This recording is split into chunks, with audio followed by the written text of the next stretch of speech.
Annie Jacobsen is a journalist and is the author of Area 51. Her current book, Operation Paperclip, discusses the end of World War II and the American government's decision to accept high-level German scientists inside its borders, some of which had done monstrous things. This decision accelerated U.S. scientific capabilities, but also brought into question its ethical standing. So to talk about that, please welcome Annie Jacobsen.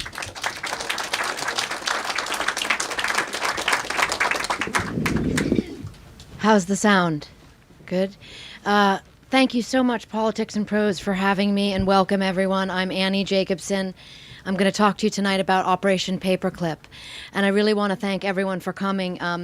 It's really my favorite part of the book tour, and really writing the book is just being able to look people in the eye that read my book and speak with them about it. So I'm going to take you through about 60 slides and tell you a little bit about Operation Paperclip, and then I welcome your questions. One of the things that people often ask me is, why would I write about such a subject? Operation Paperclip was a classified military program. It had a public face. So the idea was that you couldn't very well have 1,600 Germans running around the United States in various military facilities or ultimately in academic institutions and not have an explanation why. And so with the German scientists came a propaganda campaign to call them good scientists. That may be the case. There were 1,600 of them. That may certainly be the case with some of them. And I've actually had people at every one of my book readings so far who had a father or an uncle that was part of Paperclip. But what I will tell you is the men that I focused on had very dark pasts, and I'm going to tell you a little bit about that. So how did I report the story? I was originally working on this book, my first book, Area 51, when I came across these two aircraft designers, and they were the Horten brothers. They designed this aircraft, the Horten All-Wing 5, and you can see it looks remarkably like the B-2 stealth bomber.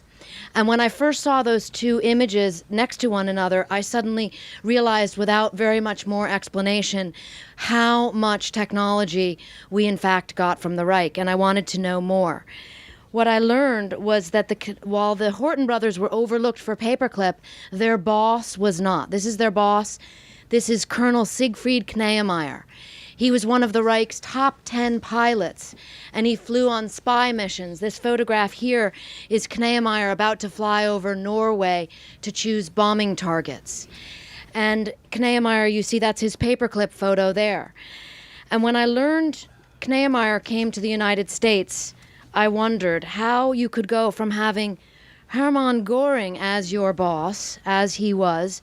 Now keep in mind, Göring was in charge of the German Air Force, the Luftwaffe. Kneemeyer was so important to Göring that in documents he refers to him as my boy. So the question for me in my mind was, how do you have this as your boss and then suddenly have the Pentagon as your boss? I learned that when Kneemeyer retired from the U.S. Air Force in the mid-70s, he was given the Department of Defense Distinguished Civilian Service Award. And that is the highest award that a scientist can get from the Defense Department. And I wanted to know how this could be. I tracked down one of Kneemeyer's grandchildren who courageously agreed to share the story of his grandfather with me, including a box of papers that he had in the attic. And one of the most interesting things that Dirk Kneemeyer said to me and made me know that I wanted to write this story, to research and report it, was he said, Annie, many of my family members say, do not speak about Siegfried's past. But he, being my age, said, a Google search very quickly reveals that Kneemeyer was Göring's right-hand man. And he said he would rather know the truth about his grandfather than not know it. And so that was one example of a seed planted that I knew there is more to be learned about Operation Paperclip. I'm going to take you back briefly to the fall of 1944. This is Germany there in dark blue, and of course the Allies have landed at Normandy. They're going at Germany this way, the Soviets are coming this way, and immersed inside the army soldiers are a group of scientists led by a particle physicist named Samuel Goudsmit. And that operation was sort of the precursor to Paperclip. It was called Operation Alsace. Samuel Goudsmit and his team have one mission. That is to find out about what was known as ABC weapons: atomic, biological, and chemical. They find out very quickly that Hitler's atomic program is not what that we had feared. That was lucky for us, but as Hitler told his war and weapons minister, Albert Speer, nuclear science is Jewish science. This is what Hitler said, and therefore that atomic program had not progressed the same way that the biological and chemical weapons had. Very quickly, Samuel Goudsmit, in a small apartment in Strasbourg, France, learns about this man, Dr. Kurt Blum, the Deputy Surgeon General of the Reich. And he also learns about this man, Dr. Walter Schreiber, the Surgeon General of the Third Reich. What Goudsmit finds, and these papers that I looked at were remarkable because they're just a sort of seemingly benign correspondence between scientists. The apartment belonged to a doctor named Dr. Eugen Hagen, once a temperate man, worked in the United States on a Rockefeller Foundation scholarship. And Hagen was writing to Himmler and saying, of the 100 prisoners you sent me, a group of them died in transport. Please send more. And this is a terrifying moment for Operation Alsace because they realize that the Reich is experimenting on humans from the concentration camps to push medical science in a manner that cannot be pushed if you're experimenting on rabbits and guinea pigs. So Dr. Blum and Dr. Schreiber are now on the top of the target list for Operation Alsace and ultimately Paperclip. There you have Hitler and Goering, and of course the third horrible triad of this group of folks who are in the target eye of the Allies is Himmler. And Himmler is overseeing a vast network of state-sponsored slavery. And it's the slaves from the concentration camps that are assembling the weapons. So you have prisoners being experimented on for some of the programs, and you have prisoners being used to build rockets and such for the other weapons programs. As we're moving across Germany, all across the Reich, the Allies are coming across hidden troves of treasure like this. This is a famous photograph of gold, but also in these caves, Allies are finding documents and they're finding weapons. And this is one example. This little innocuous-looking entrance is actually the entrance to Nordhausen, which was the underground tunnel facility where Wernher von Braun, General Dornberger, and many other scientists who would later come to America are working to build the rockets for the Reich. So you see down on the bottom photograph, those are train tracks. The rocket parts would go in, the slave laborers would build them, and out of the tunnels on those trains would come V-2 rockets and body parts. This is the V-2 rocket. So one of our teams was sent in. These men were sent to capture 100 rockets and to ship them back to the United States so that we could fly them here at the White Sands missile range. But this is where you really see Operation Paperclip begin, because also at the same time you have the scientists. And you see that an intelligence officer, the program sort of begins in bits and pieces, and one intelligence officer says, we have the rockets, but how about the scientists? This is von Braun, this is Dornberger, and two others who I write about in Paperclip. What's left out of the issue is that Dornberger, you can see here, he's with Himmler. They're both wearing leather coats. I find this photograph remarkable. I was not able to get permission to publish it in my book. I'm happy to show it to you here. General Dornberger went on and became a very important part of the Paperclip program. He worked for Bell Aircraft for years. He had one of the highest clearances at the Pentagon. He was a recruiting officer for Paperclip, and nothing was ever mentioned of his past. And this photograph was certainly kept hidden for a rather long time. Arthur Rudolph, George Rickey, and Dornberger, those are all their Paperclip photographs. part of what I write about in the book is how the U.S. military was complicit. And this is a great moral conundrum because we were complicit in needing these scientists to be put forth as the good Germans, as the benign scientists who somehow were hiding out from the Reich. But of course, we know from the photograph with General Dornberger that is a fiction. And for example, nearby at Nordhausen was the Buchenwald concentration camp. And when I traveled to Germany to research the book, this sign really came across to me as really remarkable and something I thought about often. It says, Jedem das Seine. It's an old German proverb, and it means, does everyone get what they deserve? And I often wondered as I was researching and reporting this question, exactly that. The scientists were taken to this castle. Ironically, this had been one of Göring's Luftwaffe headquarters. It's outside Frankfurt, and when I went there also to speak to the old-time caretaker, he had lots of stories, which I write in the book, about what it was like when the U.S. military took over and set up all the scientists that we were collecting throughout the ruins of the Reich. We set them up in this facility, and we began to interview them. These are a number of the scientists who were it was called Dustbin, a little humor by the Allies there. But these are some of the scientists who were kept there. One of the scientists we couldn't find at first was Dr. Ambros. Ambros, I think, is probably the most nefarious character that I write about in the book, and I'm going to tell you briefly why. Ambros was Hitler's favorite chemist, and I don't say that lightly. I found a document in the National Archives that I don't believe had ever been reported before. It shows an award that Ambros was given by Hitler of 1 million Reichsmarks. And the reason that Ambros was given that was because he co-invented sarin gas. The A in sarin stands for Ambros. But he also invented synthetic rubber for the Reich.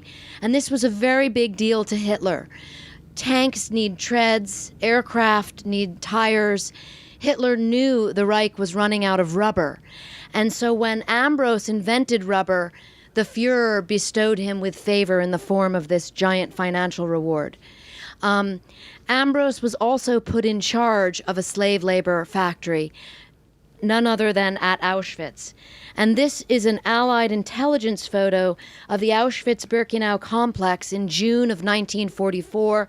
It's a little hard to interpret to the naked eye, but because it's from so high up, but you see there's Auschwitz up there, it's labeled, there's Birkenau, and down on the bottom you can just barely see, it says Auschwitz III Buna.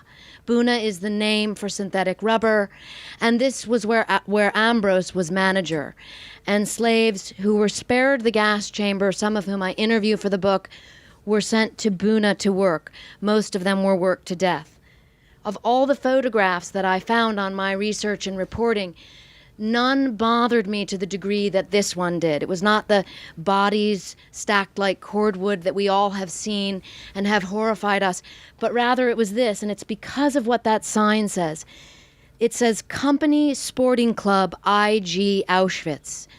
And those are two of Otto Ambros's colleagues fencing. So after a day in the laboratory, they would go for sport and fence. And as it was explained to me by the academics at the Fritz Bauer Institute who allowed me to publish this photograph, they told me that this sporting event would take place in the afternoons well within the sight of the 3 large chimneys of the death camp's crematoria. That Otto Ambros became part of Paperclip is horrifying. Dr. Bloma, captured by the Allies, begins talking. He's the first high-ranking member of the Third Reich, also close to Hitler. He wore the golden party badge, which means he had favor from the Fuhrer. And he begins cooperating with the Allies and tells them about atrocities, mass sterilization, and gassing of Jews. There's a tug of war going on. One group of scientists is extremely interested in Dr. Blum. He's in charge of Hitler's biological weapons program. He's been working on a bubonic plague weapon. But there's a tug of war going on, because here you have Dr. Leopold Alexander, who has been sent to Germany not to try to find scientists, interrogate them, find out their knowledge, and decide whether or not they should be part of Operation Paperclip, but rather to look for men, specifically science, specifically doctors, who might be tried at the Nuremberg war crimes trials. At the same time, you have Harry Armstrong, later the second Surgeon General of the Third Reich. Armstrong is interested in enhancing pilot performance in the United States. The next war will involve pilots who fly high, fast, and far. And the Reich, Harry Armstrong knows, is far advanced in pilot physiology at this point than the U.S. Army Air Forces, and he wants those German doctors. He teams up with Dr. Hubertus Strughold, known as the father of space medicine. We'll talk about Strughold a little bit later on. Strughold was the top man in Luftwaffe medicine. When I was doing an interview recently, someone said, well, could people that were this high up not have known? And the best analogy I can give you is, imagine being a hedge fund manager today and trying to say that you're not interested in capitalism. If you were to rise to the top of your field in the Third Reich, you had knowledge of things, and you had a commitment to an ideology that is almost impossible, in my estimation, to say that you didn't know. Nevertheless, Harry Armstrong and Hubertus Strughold create a partnership in Germany, and they hire these men. This photograph, never published before. Richard Kuhn is in the center, a very famous Nobel Prize-winning chemist, and many other scientists who would come to the United States as part of Operation Paperclip to work in Texas. But before that happened, there was a knock on the door in the institute where they were all set up to work in Germany before their passage to the United States could be arranged. And that was from, as I told you, Dr. Leopold Alexander. He wanted these three for war crimes, as he wanted Dr. Theodore Benziger. Dr. Theodore Benziger, when I read about his obituary in the New York Times, published in 1999, when Benziger was 94, the New York Times lauded his long career for the U.S. Navy as a doctor. It talked about how he invented the ear thermometer, but it left out entirely that Dr. Theodore Benziger was part of a small group of doctors that worked with Himmler. And when Himmler would show films of medical murder experiments at the Reich Air Ministry, he had Dr. Theodore Benziger do the introductions. So this kind of whitewashing I found astonishing. And even more troubling, when I looked deep into the Nuremberg files, I found out that Dr. Theodore Benziger was on the initial list to be tried at the doctor's trial. And yet, mysteriously, just 3 weeks before trial, he was released into custody of Harry Armstrong of the U.S. Army Air Forces, and he was on his way to the United States. Part of Dr. Alexander's role was to find witnesses, to find the few survivors of those horrific concentration camp medical experiments and put them on trial. So we had the doctor's trial. There you see Dr. Bloma in the center. He would be acquitted, and he would later become part of Paperclip. And there you see Dr. Alexander with a witness who comes into the story later at the Nuremberg doctor's trial. This is one of the doctors. Someone once asked me, did any of the doctors know each other? And they absolutely did. Dr. Alexander, part of the reason why he was chosen to be the chief medical expert for the Nuremberg trials was that he had grown up in Vienna, and he left when the Nazis took power. So he was a fluent German speaker, and he was astonished to figure out at the doctor's trial that he was in the same medical class with Dr. Biegelbach. Karl Hollenreiner, one of the few survivors of those experiments. I tell this story in the book, but there's so many moments that I came across that are just lost to history. I couldn't believe that I had never heard of them, and they seemed to not have been written about anywhere. Karl Hollenreiner was the subject of the saltwater experiments, and I won't give you the details because they're gruesome. You can read some of them in the book. But Hollenreiner was so outraged at Biegelbach, who had performed those experiments on him. He came into the Nuremberg trials with a dagger hidden in his pocket. And while he was on the witness stand, he leapt off the stand and he tried to stab Biegelbach. And one of the Nuremberg judges was so upset with him because he said, "We are here to show what democracy is all about," that he sent poor Karl Hollenreiner back into the prison with the Nazi doctors. Dr. Walter Schreiber, hold that thought. He was absent from the doctor's trial. He'd been captured by the Soviets. Jumping over to another program briefly and quickly, some of the men who worked for the U.S. Army really felt that this program was terrible, and they didn't want to be working with Nazi potential war criminals. But there was also a Soviet threat, and they felt that it was perhaps the lesser of two evils. Other Army officers really seemed to like these scientists with full knowledge of how complicit they had been in war crimes, and that was very disturbing. General Lukes here was one of them. There he is holding an incendiary bomb. And there he is. I found this actually in General Lukes' personal papers at the U.S. Army Heritage Institute in upstate Pennsylvania. And I'm going to speak for a second about reporting the story and how stories like this get reported. There's sort of an idea that you just file a Freedom of Information Act and magically all these documents appear. And that's, of course, not the case. I often think of myself a bit like a detective, and that you have to really find your way to the story.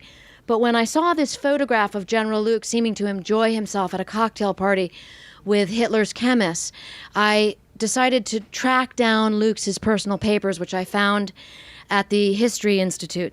And that's where I found out, I'm going to jump forward, I found General Lukes' diaries. And this is that incredible human element of it all, where, you know, I keep a diary, maybe lots of you do, and you sort of write like things maybe you're not supposed to write.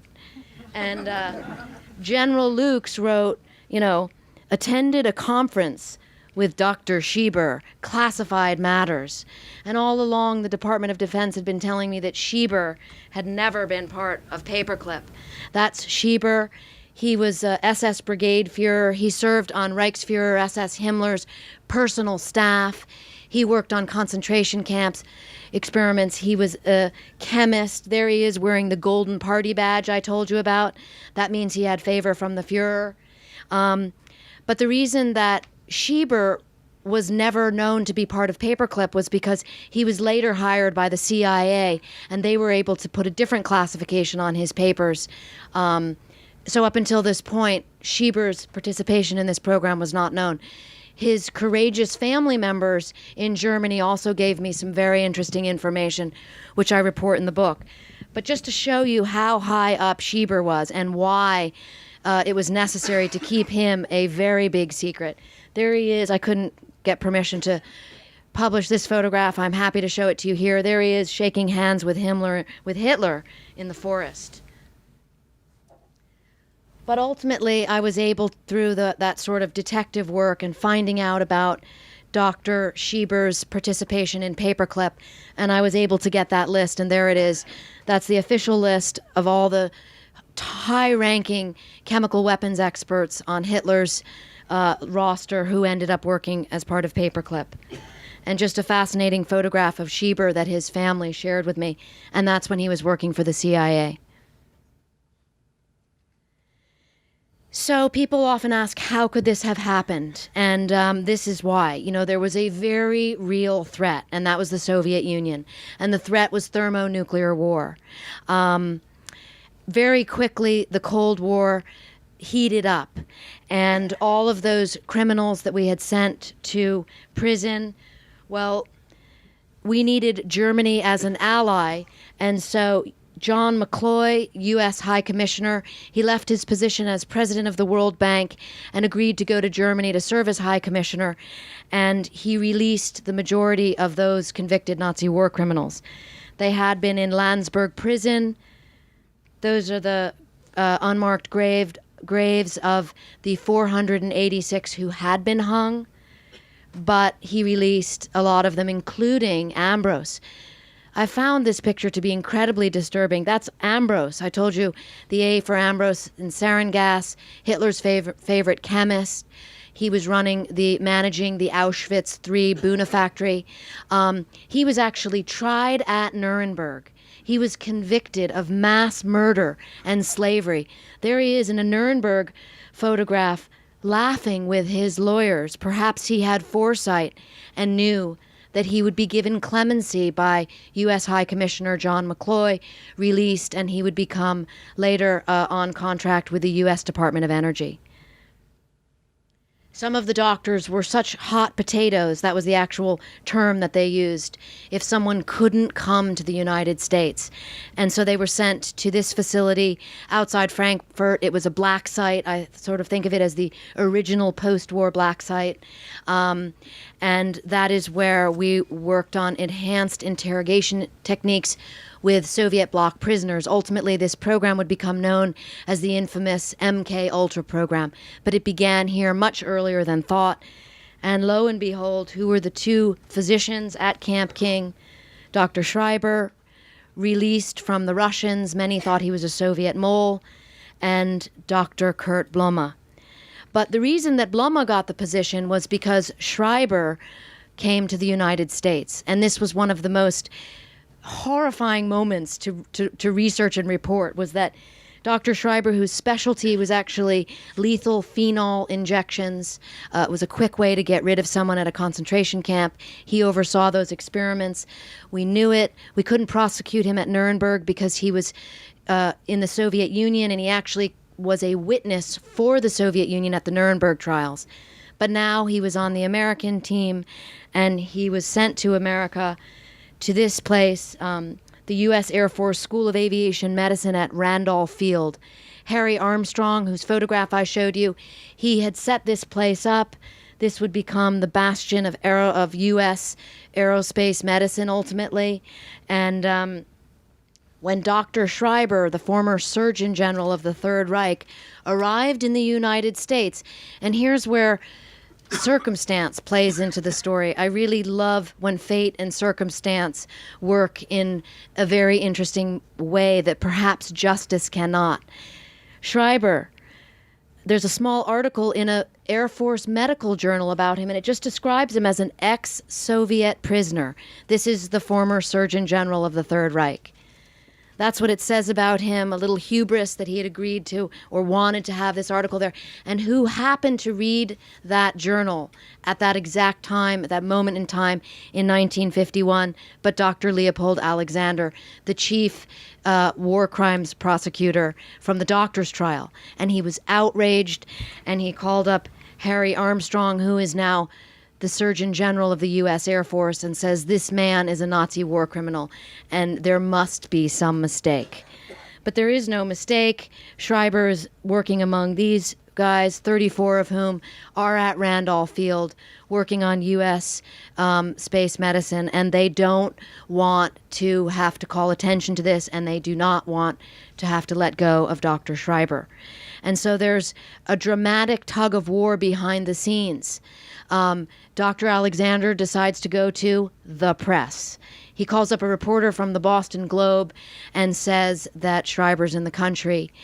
But also, as fate and circumstance would have it, at this exact time, I showed you this photograph earlier. This is a witness from the Ravensbrück concentration camp who was part of the medical experiments that Schreiber was part of. She just so happened to be coming to the United States at this time. Dr. Alexander and a colleague in Boston are giving pro bono medical treatment to anyone who is a victim and a survivor of the Nazi concentration camp medical experiments. She's in the United States at this exact time. Just to give you an idea, that's what her leg looked like from some of the experiments. Dr. Alexander and Alexander Hardy, who was assistant prosecutor, together wrote to President Truman and said, Dr. Schreiber must be expelled. And a little bit of justice. This was the article in the New York Times as he left for Argentina. And it says, Nazi physician leaving.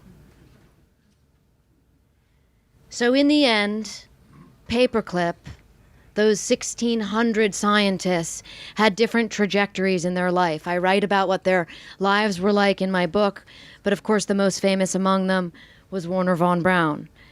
And Arthur Rudolph, who had been in charge of the underground weapons facility at Nordhausen, where 30,000 slave laborers died building the V-2 rockets. He was one of the few German scientists who was investigated by the Department of Justice, not until 1983, but investigated nonetheless. And Rudolph was given a choice. He could stay here and stand trial for war crimes, or he could go back to Germany, and he chose to go to Germany. Kurt Debus, the first director of the JFK Space Center, toward the end of my research, I was learning about Debus. He wore the SS uniform to work. He also, in documents that I read through thoroughly, turned over a colleague to the Gestapo for making anti-Hitler remarks. And there's this incredible moment in the early part of Paperclip where one group of American intelligence officers who are recruiting for Paperclip find Debus's information out, and they notify the Joint Chiefs and the group working at the Pentagon to get this different individual scientists here, and they say, Debus cannot be brought to the United States.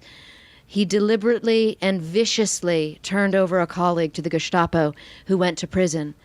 But the Joint Chiefs say, we need him, and he comes. To this day, the National Space Club gives out the Dr. Kurt Debus Award. And there he is. When I asked the director of that award what he says when a journalist asks him, why do you continue to give out an award to a known Nazi, he said that no one had ever asked him that question before.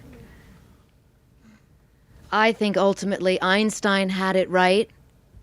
Einstein left Germany as soon as the Nazis took power, and his quote was that the reason he had left was because science and justice were now in the hands of a raw and rabid mob of Nazi militia.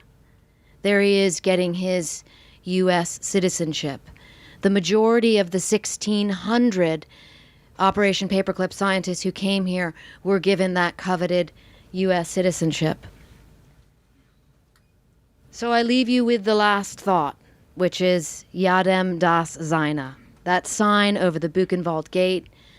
We know from a document that Wernher von Braun himself would go to the Buchenwald camp and handpick slave laborers to work on the rockets. So is that really true? Does everyone get what he deserves? I sought out that question. I sought out that answer from all the different individuals that I interviewed. But the best answer that I got came from now 91-year-old Gerhard Maschowski. And as a teenager, he was spared the gas chamber at Auschwitz because he could work. He became a slave laborer at Buna, at that factory that Otto Ambros ran. And I said, Gerhard, is it true, and what lasts? And he smiled, and he pulled back the sleeve of his arm, and he showed me that blue ink Auschwitz tattoo. And he said, this is what matters.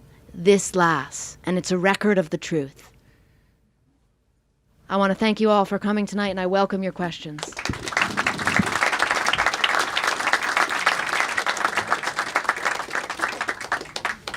So I'm sure there are many questions. Just make your way to one of the microphones and please ask.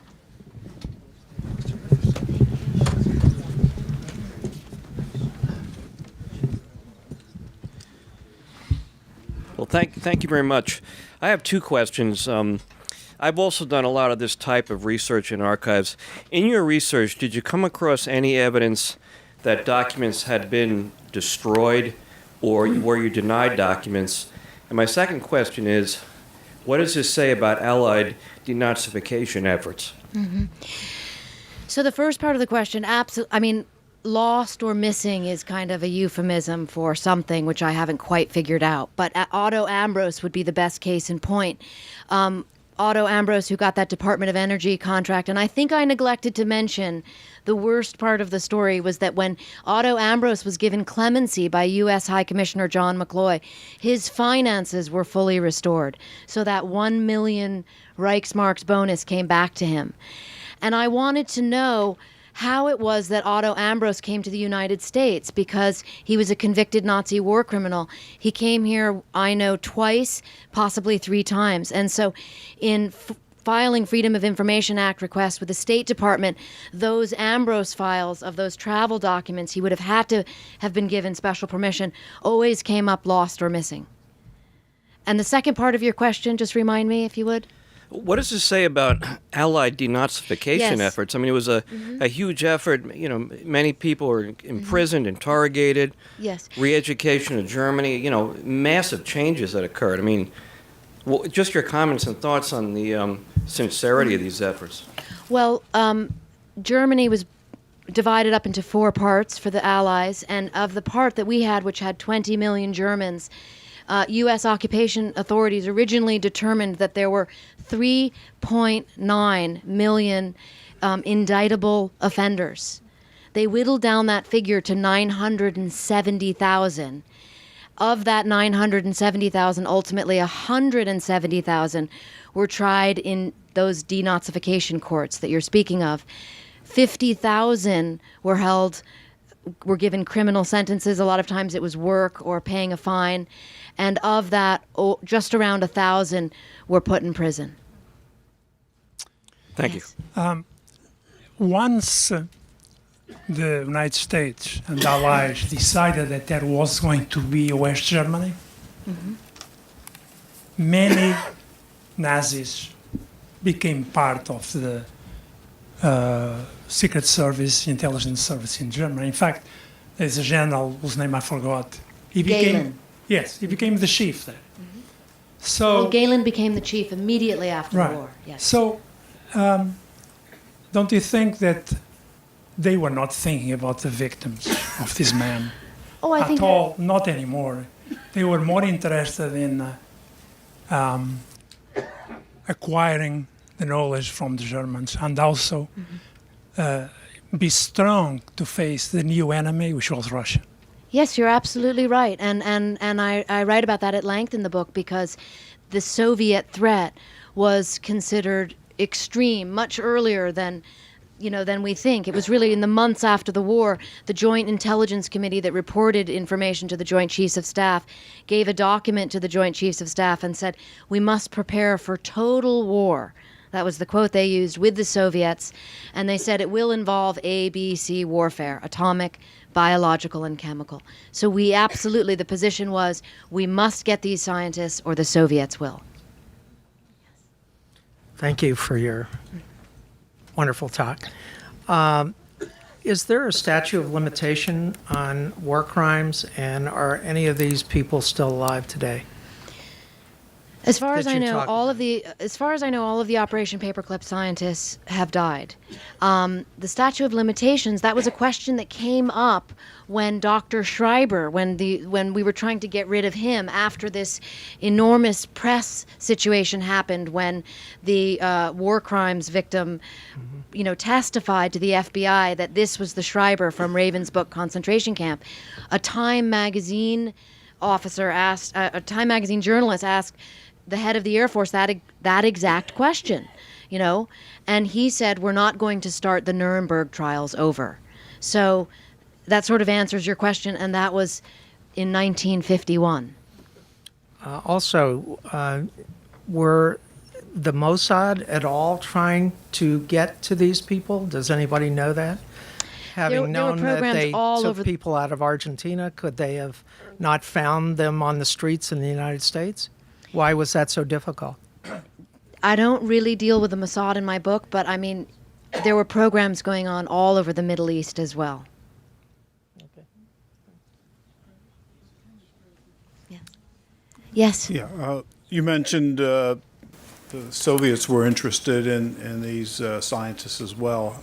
So there was some kind of competition. So how successful may not be the right word, but how did the efforts compare to the Soviets? That's a very important question. I mean, particularly with the rocket scientists, because we knew the most about that prior to the end of the war. And there was a real time crunch getting those German scientists out of Nordhausen because that area was going to be in Soviet control. We got 114 of them. The Russians got 200, 500, 900, depends on which source of information you use. But here's the rub with that. The Soviets loathed the Germans and vice versa because of the war for the most part. And so the Soviets treated their German scientists as second-class citizens, whereas our German scientists, the rocket scientists in particular, were put up on a pedestal and, given leadership positions in the program. The German scientists were considered second-class citizens as far as the Russians were concerned. So much so that they squeezed them of information and then sent them back to Germany. At which point, the CIA created a program called Operation Dragon Return. And they sent CIA officers into Germany to gather up information and testimony from every German scientist who had been in the Soviet Union to find out what they knew about the Soviet missile program, which was almost nothing because they were kept from the information. So the end story of that is the Soviet program went very well without the help of the Nazi scientists, which you must ask the question then, did we really need them? Thank you. I'm curious about your access and researching. You mentioned a few instances in just your talk about some not being allowed publishing and FIFA access denied. And sort of if you could talk about the challenges of that and some more at length. Yeah, I mean, there's always a challenge, but as a journalist, or at least the way that I work is I just find my story however I can. And ultimately, if you keep searching and keep knocking on doors, you find what you're looking for. I mean, one example, I was really fascinated with Dr. Blom and Dr. Schreiber just because they were such high-ranking members of the Reich. Dr. Blom's son spoke to me, invited me into his home. He had never spoken with a journalist before. He's in his 70s. He shared lots of information with me very courageously. We all have father issues. That's a real father issue. On the other hand, Dr. Ambrose, and mindful of this money being restored to Ambrose, I found out that Ambrose had a villa in Switzerland. And I really wanted to know about that money, so I tracked down Ambrose's son. But he refused to speak to me. We had sort of a correspondence a little bit. And when I asked him, could you tell me a little bit about how you present this information to your family, to your grandchildren, for example, who happen to live not far from where I live in Los Angeles, he ceased conversation with me and he said that is a private matter.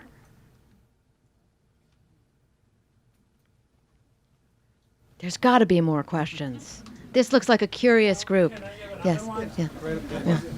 If you want to, just go right up there. Yeah. One has to keep in mind the standards of ethics back then were not what they are now. They were human experiments in the United States, for example, where they inoculated African Americans and Hispanics with the gonorrhea bacteria, etc., etc.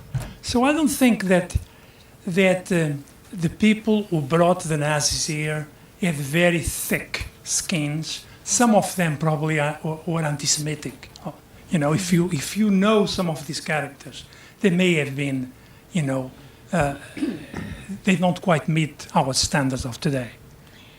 That, I think, is the great moral conundrum of Paperclip, and it's why the book is so long, because I profile these 21 scientists, and I try to tell you as much about each of them that I could learn, starting with what they were doing during the war, and let you come to your own conclusion about the morality of it all. Yes? Two simple questions. One is, where did Operation Paperclip come Yes. from, and that name? Those two groups I was telling you about, those in Germany who were interrogating, or rather interviewing, the German scientists and preparing them for passage to the United States. Some of them were very much against the program. And so as a means to kind of make sure that the files got to the right people, the pro-paperclip officers, intelligence officers, would fasten a paperclip. It was not called paperclip then, it was called overcast. And they would fasten a paperclip onto the top of the file to kind of give an indication this file should go to the right person. And that is how paperclip got its name. And certainly the German scientists worked with side by side with American scientists, some of whom probably fought in the war. What was their reaction to working with former Nazi? Yes, I mean, that's an interesting question. Some of them were Jewish. I interviewed a lot of these scientists for my earlier book, Area 51. And the idea was that these were the good German scientists. And, on average, on balance, there would be no reason why you would not believe your government when they were that you worked for, when they told you that. So the Joint Chiefs knew about the truth behind the real information, but very few people outside of that inner circle really knew. Thank you. Actually, that's a really good segue into my question. Your last book was actually criticized a little bit for having some fact-checking issues, and I was curious, what kind of efforts you made to maybe do a bit better for this, for your latest book. Mm-hmm. Well, I don't know specifically what you're referring to about the fact-checking, but what I did for this book, as I do for all of my research, is source things in the back of the book. The book is almost 600 pages, and I think the last 110 or so are footnotes, and I did that in Area 51 as well, so that other researchers can look at those notes and then, of course, use that as a means to do their own research. Well, sure, but I've read your last book, and despite the large number of footnotes, I mean, there's still things where you say, Curtis LeMay was the one responsible for the decision not to bomb on the Bay of Pigs. And I'm just curious if you've made an extra effort on this one over your last book.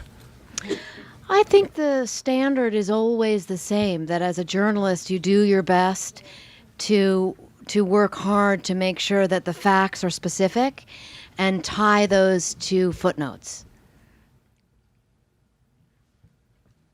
Hi, I'm wondering if you could envision an alternative history for a moment and answer one of the questions that you posed, which was, did we really need these scientists?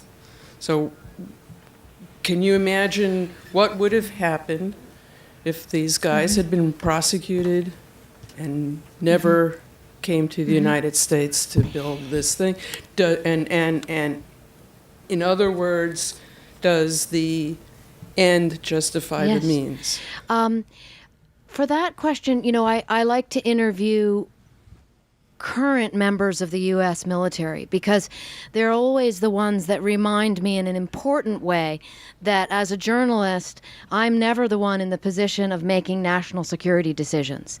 And so it's almost impossible to imagine that situation, because the people who were in charge of Paperclip, the Joint Chiefs and their staff, were in that critical position of believing the intelligence that they were getting, that the Soviet Union was preparing for total war, and that we too needed to prepare for that. So one would never want to stand on a pedestal and wag the finger back at history. That's something I'm always reminded, and I do try to. Do we need hundreds of these scientists? Would 5 have done?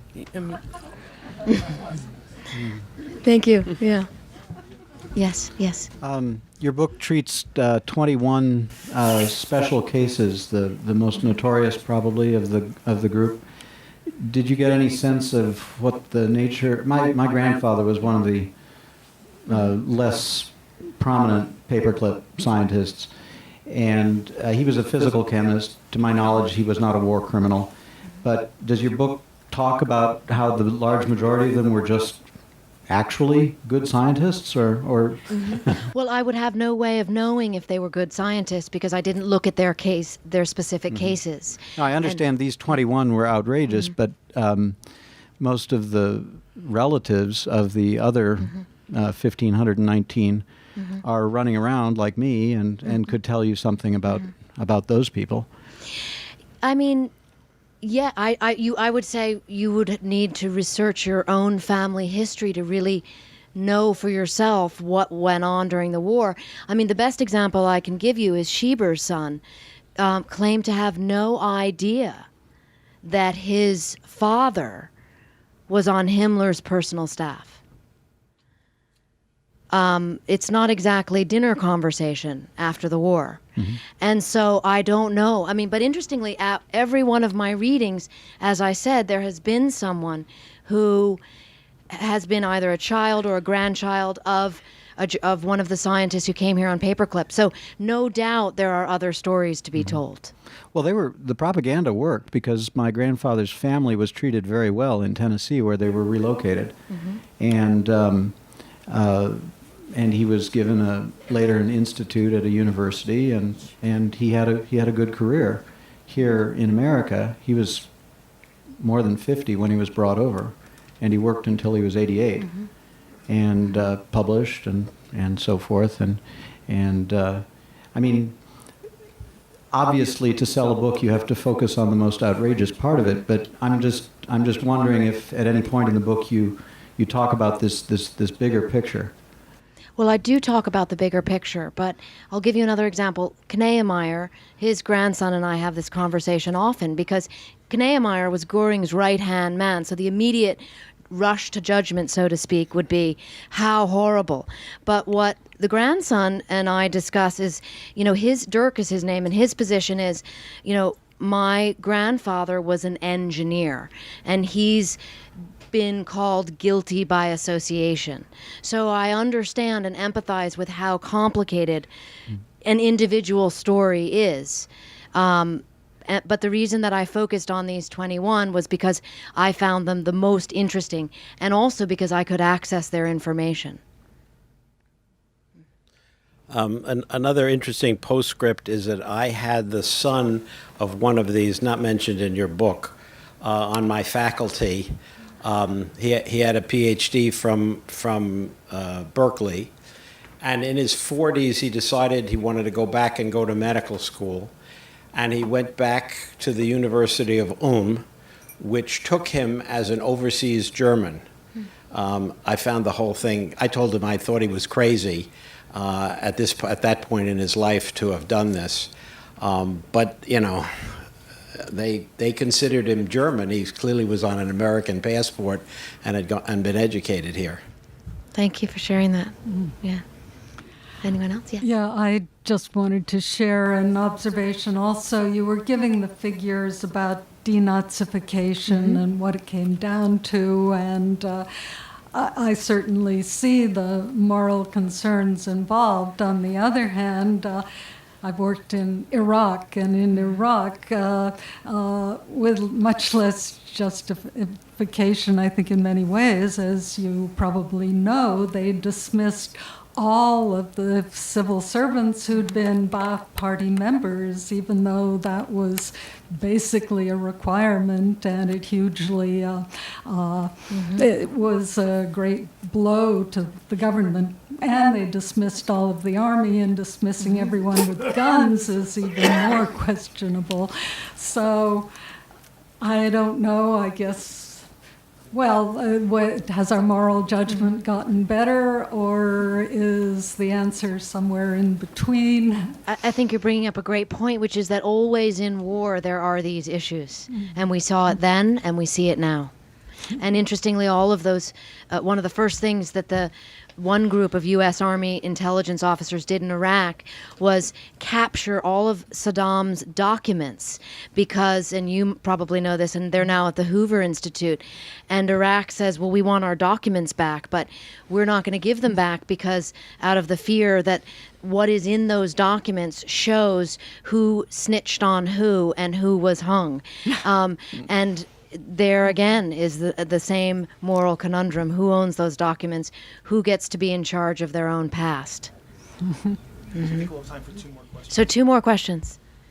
Yes. Yes. Yeah. Do you have any idea why the Germans, the nuclear scientists, could not get the atom bomb? I mean, a lot has been written about it, and I would encourage you to read those books. But what little I touched upon, because of course Alsace learned quickly that program was not advanced, and I think in summation that the idea that Hitler thought it was Jewish science really kept that program from blossoming the way that their chemical weapons program. I mean, they had enormous caches of chemical weapons that we came upon. You know, bombs that were supposed to be dropped by the Luftwaffe loaded with sarin gas, bunkers full of them, hundreds of tons of this. Why these chemical weapons were not used remains a great mystery. But that atomic bomb issue is really, many people have written about that, and it's sort of the great mysterious good fortune that program did not advance. Thank you. Mm-hmm. Yes. And the last I wonder question? if you could elaborate on what still mystifies me is the most mystifying thing you've said, and that these German scientists working side by side with highly educated people who grew up in World War II, when we were brought up to believe that there was no such a thing as a good German, and yet they didn't suspect that these people who were also educated and also knew a great deal of science and also presumably worked in science in Germany, was not one person suspicious enough to say these cannot be good Germans who just lived in a cave during World War II? Yes, and I think that is where the U.S. Army in particular became complicit in that idea, because they really helped promote that fiction. And I think that if there's one thing I really sought out to do, and I hope I did do with this book, is help reconcile the past in terms of the fiction versus the facts. Thank you. Are we done? Yeah. Thank you.